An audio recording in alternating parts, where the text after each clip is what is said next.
प्रातः काल होने पर सूर्य की सुनहरी किरणों ने घने वृक्षों के समूह से झांकना आरंभ कर दिया।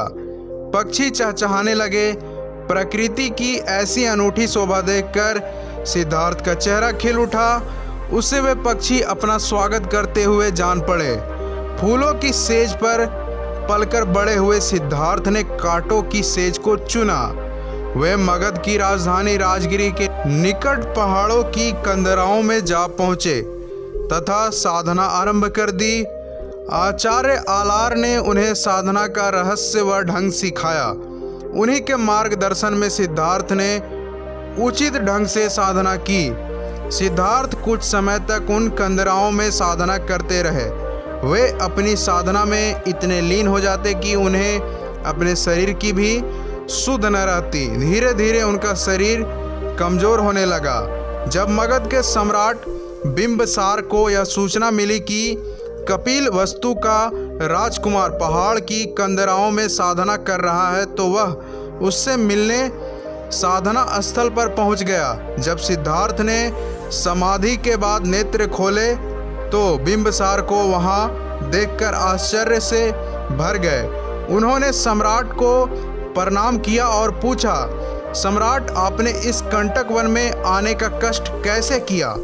राजकुमार बिंबसार बोला, जब मुझे पता चला कि तुम सभी सुखों को त्याग कर यहाँ साधना कर रहे हो तो मैं व्याकुल हो उठा। देखो, तुम्हारा शरीर बहुत कोमल है। तुम कठोर साधनाएं नहीं कर सकोगे।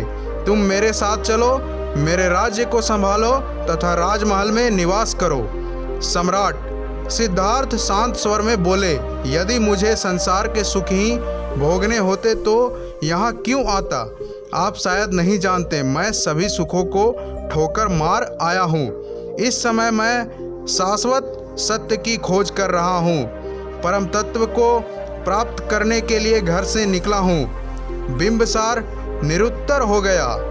उसने झुककर सिद्धार्थ को प्रणाम किया और बोला, राजपुत्र, जब तुम्हें शाश्वत सुख का रास्ता मिल जाए तब एक बार मुझे दर्शन देने अवश्य आना। सिद्धार्थ ने उनकी प्रार्थना स्वीकार कर ली। वे पुनः साधना में लीन हो गए। धीरे धीरे उनके मुखमंडल पर तेज छाता गया, परंतु शरीर दुर्बल होने लगा। विशेष बात यह हुई कि उनके मन को इससे अस्थायी शांति प्राप्त न हुई। सिद्धार्थ ने पर्वत की कंदराओं को छोड़ दिया। उन्होंने प्रसिद्ध ऋषि अलार कालाम के आश्रम में जाकर रहना शुरू कर दिया। उस आश्रम के नियम बड़े कठोर थे। वहाँ कंद मूल फल का भोजन करना पड़ता था, पृथ्वी पर सोना पड़ता था तथा नियम से साधना करनी पड़ती थी। सिद्धार्थ ने सभी नियमों का पालन किया। वहाँ रहकर उन्होंने वेद, उपनिषद व दर्शन शास्त्रों का अध्ययन किया, परंतु इससे भी उनका मन शांत न हुआ। कुछ ही समय बाद उन्होंने अलार कालम की आश्रम छोड़ दिया तथा उदक रामपुत्र नामक ऋषि के आश्रम में जाकर रहने लगे। यहाँ सभी सिद्धार्थ को गौतम नाम से पुकारने लगे। यहाँ ऋषि के शिष्यों के साथ गौतम गांव में भिक्षा मांगने जाते। गांव की महिलाएं उन्हें अपलक निहारती तथा आपस में बातें करती। वे अन्य भिक्षुकों से बहुत अधिक भिक्षा गौतम को देती। गौतम को लगता कि वे स्त्रियां धर्म के लिए भिक्षा न देकर मोह के कारण भिक्षा देती हैं। ऐसी भिक्षा लेने को उनका मन न करता। थोड़े ही समय बाद गौतम ने उदक रामपुत्र का आश्रम भी छोड़ दिया। उन्हें यहाँ भी अस्थायी शांति न मिल सकी। साधना, तपस्या व व्रत करते हुए वे आगे चल पड़े। 5 ब्रह्मचारी भी इनके साथ चल पड़े। वे भी गौतम के साथ ही साधना करना चाहते थे। उरुबेला नामक स्थान पर पहुंचकर गौतम रुक गए। यह स्थान उन्हें साधना के लिए अच्छा लगा। यहाँ का सुंदर वन तपोवन के रूप में प्रसिद्ध था। यहाँ कई ऋषि मुनि तपस्या में लीन रहते थे। गौतम ने वहाँ एक सुंदर शांतिदायक एकांत स्थान चुना तथा तपस्या आरंभ कर दी। गौतम ने उस घने वन में कठोर तपस्या की। उन्होंने एक ऐसे कठिन आसन का चुनाव किया जो उन्हें किसी भी प्रकार का आराम ना दे सके।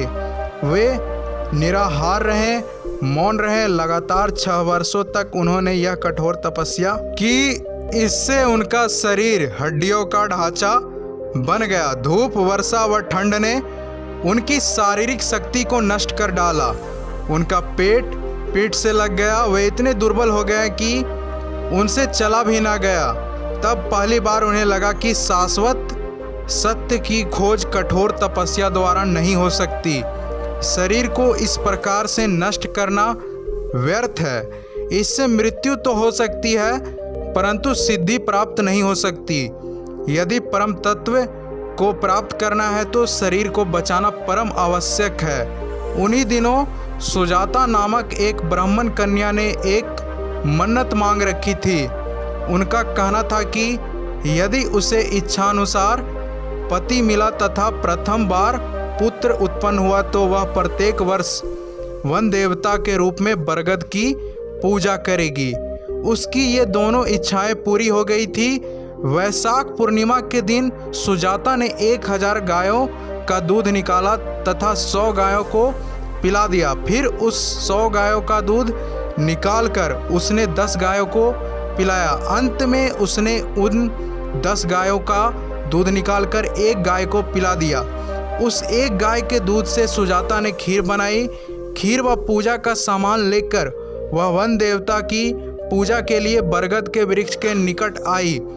उसी बरगद के वृक्ष के नीचे सिद्धार्थ ध्यान में मग्न बैठे थे। उन्हें वहां देखकर सुजाता आश्चर्य से भर गई। गौतम का चेहरा एक तेज से जगमगा रहा था। सुजाता उन्हें अपलक देखती रह गई। उसने मन में सोचा, मैं कितनी भाग्यशाली हूँ, मुझे साक्षात वन देवता के दर्शन हो रहे हैं। उसने सोने की थाली में रखी हुई खीर गौतम के सामने रख दी। उनके सामने पुष्प चढ़ाए, उनकी पूजा की तथा उनके चरणों में प्रणाम करके चली गई। गौतम सोच चुके थे कि अब शरीर को अधिक कष्ट नहीं देंगे। उन्होंने प्रसन्न होकर वह खीर खाई। 6 वर्ष बाद उनके शरीर में अन्न गया था। इससे उनके शरीर में जान सी आ गई। उन्हें खीर खाता देख उनके साथ आए 5 ब्रह्मचारी सन्यासी उन्हें छोड़कर चले गए। उन्होंने सिद्धार्थ को भोग लिप्त समझ लिया। खीर खाने के बाद गौतम ने पुनः तपस्या आरंभ कर दी। अल्प भोजन करने के कारण उन्हें इस बार तपस्या में बहुत शांति मिली। निरंजना नदी पूरे वेग से आगे बढ़ी जा रही थी। उससे भी अधिक वेग से गौतम का मन दौड़ा जा रहा था। साधना करते समय कभी तो उन्हें अपने माता पिता दिखाई देते तो कभी पत्नी, कभी अपना नन्हा सा पुत्र दिखाई देने लगता तो कभी कपिल वस्तु का राजमहल, कभी स्वर्ग की अप्सराएं दिखाई देती तो कभी प्रकृति के लुभावने दृश्य। परंतु गौतम ने शीघ्र ही उन सभी पर काबू पा लिया।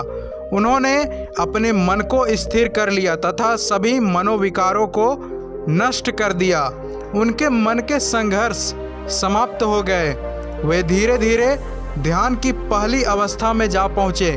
ध्यान की 4 अवस्थाएं बताई गई हैं। जब गौतम उन चारों अवस्थाओं को पार कर गए तो उन्हें अपने पूर्व जन्मों के दृश्य स्पष्ट दिखाई देने लगे। उन्होंने अपने सभी जन्मों को स्पष्ट देखा। तब जाकर वे इस बात को समझ पाए कि मन की स्थिरता सबसे अधिक महत्वपूर्ण है। रात्रि का तीसरा पहर था। चारों ओर सन्नाटा तथा शांति छाई हुई थी। ऐसे शांत वातावरण में गौतम को अपने भीतर एक अनूठा प्रकाश दिखाई दिया। ज्ञान की ज्योति उन्हें अपने मन मंदिर में जगमगाती दिखाई दी। उन्हें शाश्वत सत्य के दर्शन हुए। उनके सारे संशय दूर हो गए तथा मन को असीम शांति प्राप्त हुई। वैशाख पूर्णिमा का चंद्रमा अपनी शीतल किरणें गौतम पर बिखेर रहा था। 7 दिन व 7 रातें गौतम ने वट वृक्ष के नीचे व्यतीत की थी। यही दिन उनकी ज्ञान प्राप्ति का दिन माना जाता है। इसी वट वृक्ष को ही बोधि वृक्ष कहा जाता है। कहा जाता है कि इस बोधि वृक्ष में अपने अंकुर से पुनः वृक्ष बन जाने की क्षमता है। जिस समय गौतम को बुद्धत्व प्राप्त हुआ उस समय उनकी आयु 35 वर्ष थी। कहा जाता है कि ये चौथे बुद्ध थे। इन पर देवताओं ने पुष्प वर्षा करके आनंद प्रकट किया था।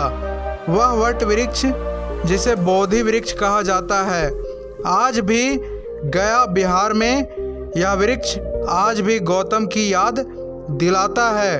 इसके बाद सिद्धार्थ को गौतम बुद्ध कहा जाने लगा। वे विकारों व तृष्णा को नष्ट करने का मार्ग ढूंढ चुके थे। उन्हें मृत्यु से अमरत्व की ओर जाने का मार्ग मिल चुका था और निर्वाण पद प्राप्त हो चुका था। संसार के सुख दुख अब उन पर कोई प्रभाव नहीं डाल सकते थे। उन्हें दिव्य ज्ञान प्राप्त हो चुका था। उसी दिव्य ज्ञान को बिखेरने के लिए वे काशी की ओर चल पड़े।